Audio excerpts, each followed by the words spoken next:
Hi, Gary here again. June 27th. I was really kind of hoping to get this thing fired up by the end of June, but it looks like it's not going to quite happen just yet. Still got way too much stuff to do. But today was a big delivery day.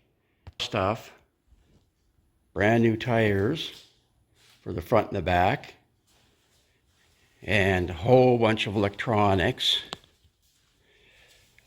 So this is a power grid controller. Underneath that is the Pro 600 ignition box. Then a coil that belongs to all this.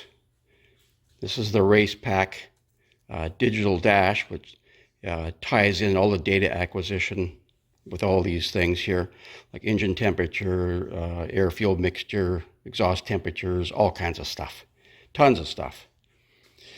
And then this is the crank trigger that goes on the front of the damper on the engine here, and that sends the trigger to these boxes for when to fire the coil. And then the spark goes from the coil through the distributor, which is basically it just distributes the spark now. It just has a rotor and a distributor cap and wires that come off it. There's no internals anymore.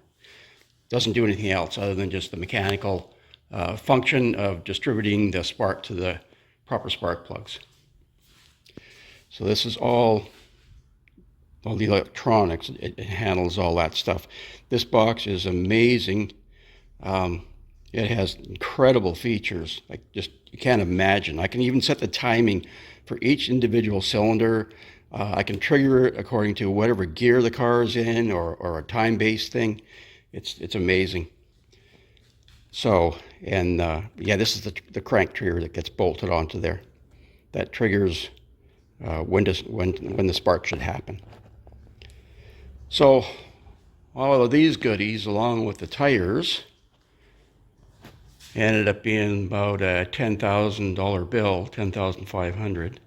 So, more money. It costs money to go fast. So, can't wait to get the tires on the actual rims here and see what's actually happening here. Been working away on the car. I finally managed to get this tin work done for the front of the body. The body seals up against here. Turned out really well, considering I had super primitive tools, like just a little 4-inch brake that I stuck in a vise to make all the bends. And then I annealed the aluminum and bent it around the various angles, and managed to get it to all work out perfect. So that was great. It was awesome. Still waiting on tube bending. We've got these tubes that have to get bent yet and replaced.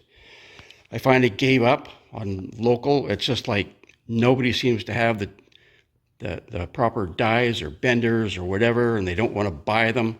It's just like, really, $500 for a die. Why don't you just spend the money, and then you can bend them, and then you'll get more exposure in the whole racing industry. But no, they're too cheap. So screw it. I got a bender, and I ordered dies today. I'll do it myself. Sick and tired of relying on other people that just don't want to have anything to do with it.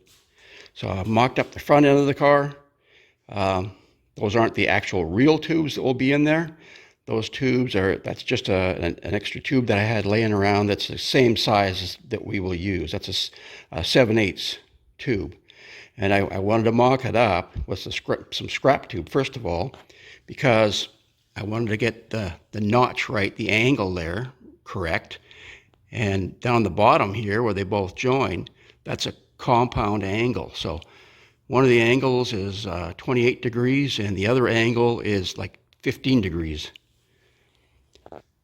So now I've got my saw all set up for the compound angles, and when it comes to the real tubes, I'll be able to cut them and match them pretty good.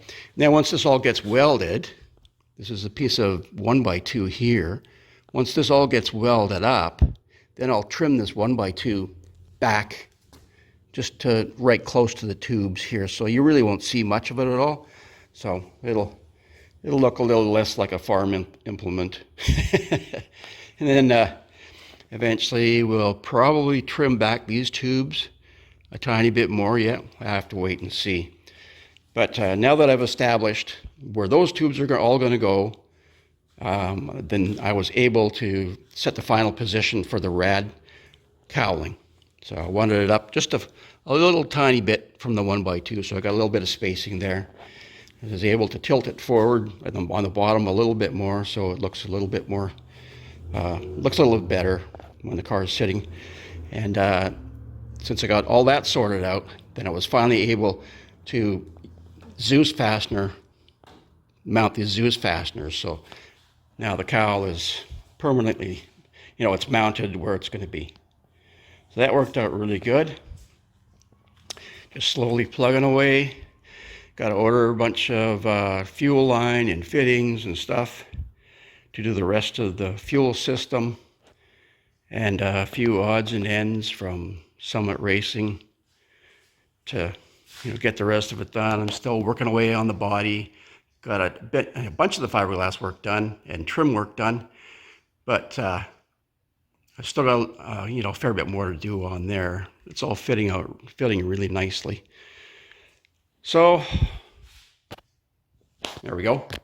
That's about it for today. So I guess I'm going to have to push off the car start till next month sometime.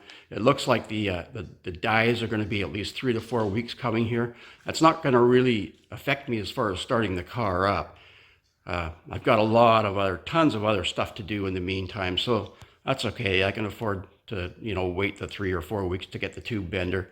Once we get it in, it shouldn't take long to bend up the tubes and then get them actually fitted and get them welded in. That has to be done before I can take the car out to the racetrack. But it's not really stopping me from getting the car ready to fire up.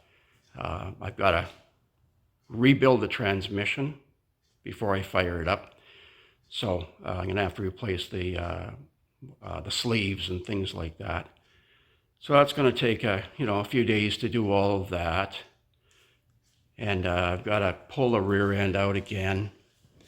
It's just in there temporarily right now. I've got to double check the gear clearances, all that kind of stuff. I can fire the car up with this rear end in it, put oil in it and fire it all up. But before I take it out to the track, I've got to get the other rear end, which is in the little black box here. That's a 411 rear end. The rear end that's in the car is a 430 rear end, and it's too high for this car for the quarter mile. It would be okay in the 8th mile, but too high for the quarter mile. The engine's going to rev too high. So I'll have to get the 411 rear end, just double check it, got to put a spool in it, and check the gear clearances and all that kind of stuff, and get it all set up before I can take it out to the racetrack.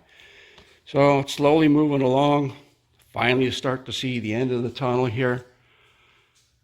Just was hoping so much to try and get this thing fired before the end of the month here, but it's just same old story, 5 steps forward, 4 steps backwards. So that's the way it goes. So I'll catch you next time. Hopefully we'll get a video up here pretty soon, making a bunch of noise and annoying the neighbors. That'd be great fun. We'll catch you next time.